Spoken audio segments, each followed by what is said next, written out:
All right, guys, so we're going to start off by taking a center parting. What I want to do is I want to split the head in half because I'm going to work on each half of the head, but I wanted to work from the occipital bone over. So that's just the easiest way. Most men's cuts you're going to create are going to start with a balanced structure. So sectioning in a balanced way works the best. So we're going to start off by taking a vertical section straight out from the head. Now, elevation is the key to this haircut being in a form of what men are going to like. What I wanted to do is create layering, not too much graduation. So in the back, the occipital bone kind of bends down towards the nape.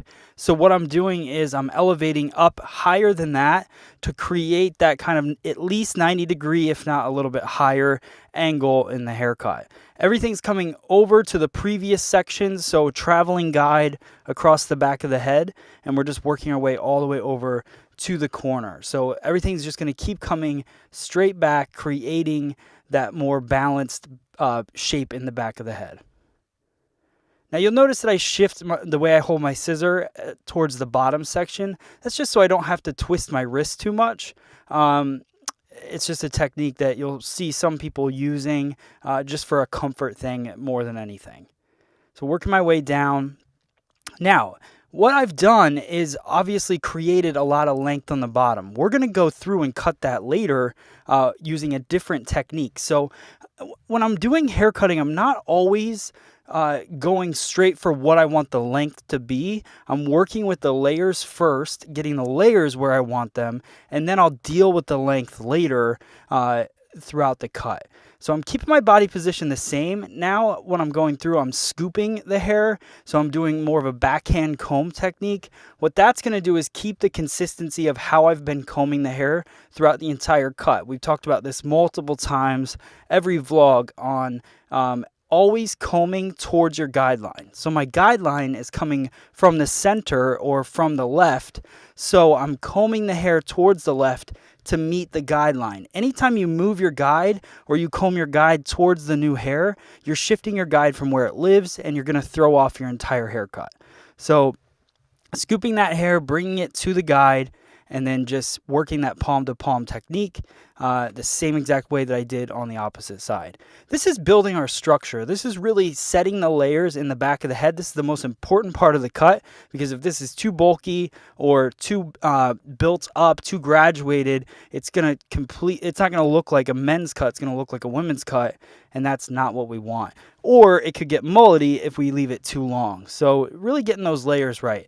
Now, a lot of you are probably asking, well, how do I get the layers right? How do I pick the length of the layers? I think it's just based on your guest. So just figure out where you think the layers are going to be comfortable and then give them maybe a month's worth of growth so they can come back in and get it cleaned up. Now we want to round off the back. I don't want to square it. The reason I want to round it is because I'm going to connect it to the back portion. So we started off, I used my DB20 scissor. Now I'm using my Chopstick Pro from Donald Scott. This is another, I think, $35 to $39 tool on Free Salon Education. I love this tool for women's cutting and men's cutting, but this is where if I want to get in tighter to the head. So we use the carving comb when we're working with layering and texturizing. With this is more for a precision type feel if you want to get really close to your section, more like a feather razor. So I'm combing and I'm working the angle across, creating that horizontal line, and then I just shift into the corner and round that corner off, which kind of gives it a nice hug to the hairline. So now I comb the hair in the direction I want to part it. That's another key thing that I like to do. I like to get the hair flowing and then go for my parting. It just keeps you from getting tangled up in the hair. And then I'm working diagonal back. So I want to start off, I'm going to find my connection point. Now this doesn't have to be exact. It's how long do you want the front of the hair to be? I want him to be able to tuck this hair back. So I'm going to go a little bit longer with it. And my strokes with the razor are nice and heavy because that's going to give me a lot more texture in the haircut. So you'll notice that a nice heavy stroke through there. It's going to give me a very point-cutted feel. Point-cutted, if that's a word. I'm going to go through there and just do those heavy strokes, create that texture.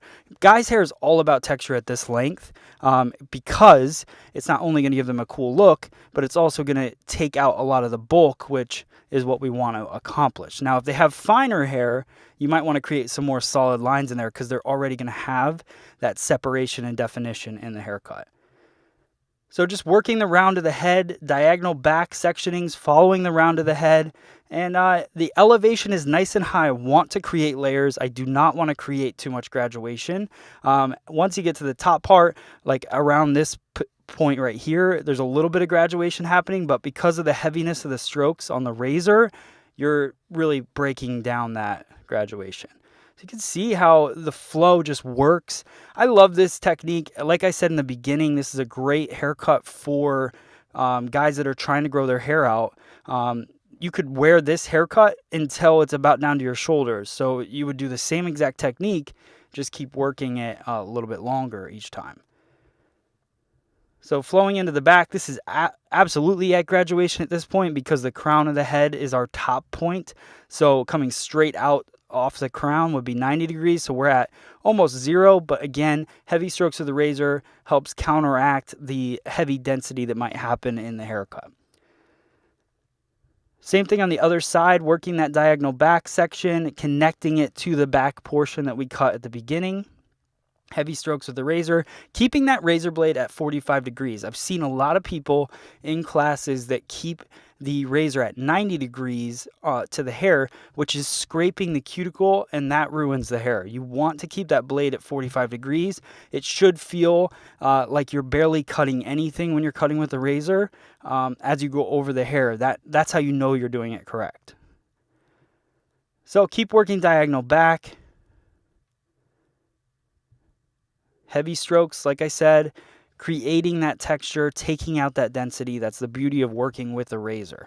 I love working in the middle part with the razor. The beginning I was building that structure, so you could do it with the razor as well, but I like building stronger structures for my base with harder lines and then going through and softening the lines over top of the haircut.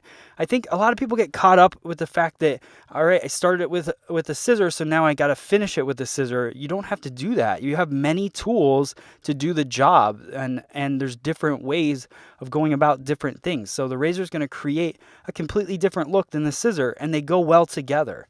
So now we're going to work through the top, taking horizontal sections across the top. The first one, we're going to work as our guide. Our guide is coming from the back to connect the front and back. Then I'm going to work that horizontal section, over direct it to the previous until I get to the middle of the head. Then I'm going to over direct everything all the way back to the middle of the head to create extra length in the front. So you can see that there. The reason I want to create that extra length in the front is because he's going to toss it back, and I don't want this haircut to look like it's following the round of the head. I want that kind of heaviness to flop over the top. I think that's what gives this haircut kind of a cool look. So over directing everything back, using a lot of point cutting. This is back with my DB20 scissor again. This is my favorite all-around wet hair, dry hair scissor. Is a 5.7 inch DB20 from Mizutani that we have on Free Salon Education. Now this is the Mizutani Solid. This is my 7-inch scissor that I love for scissor over comb. The reason I like a longer scissor for scissor over comb is just the amount of hair that you can cut at the same time as you're working. And also the Solid scissor. This is a brand new scissor. This is the titanium version. The cool thing about it is that because it has the titanium plating, it's even stronger, and it just flows through that hair so fast. So even though it's a 7-inch scissor, which would normally get weak towards the tip, it's not weak whatsoever. So really dig that scissor for scissor over comb. Now, when you get the titanium plating, just so you guys know, if you order it on our site, it's a $50 upgrade, and it takes a little bit longer to get the scissor if we don't have it in stock. But it's worth it. Now we're going to go through with the tip of the Chopstick Pro and just work the edge. This is great for women's cutting and men's cutting, just to soften and create more texture around the edges of the haircut. Now I'm going to go through blow drying just with my hands, not a lot of drying. Now, a big mistake that guys make is they put product in their wet hair. Now, the products that are normally made for guys are water soluble, so they rinse out easy.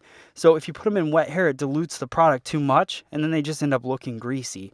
This, so you get it about 90%, 80% dry, and then put in, we're using the Ruzol Blue Pomade, which is just a really thick, firmer hold pomade, but it still gives a lot of movement to the hair and a lot of shine. So I dig this product for this cut. If I had the right hair, I would definitely wear this cut. I love the length in the back. I love the top just kind of kicked over. So I hope you guys like this cut. Definitely check out freesaloneducation.com.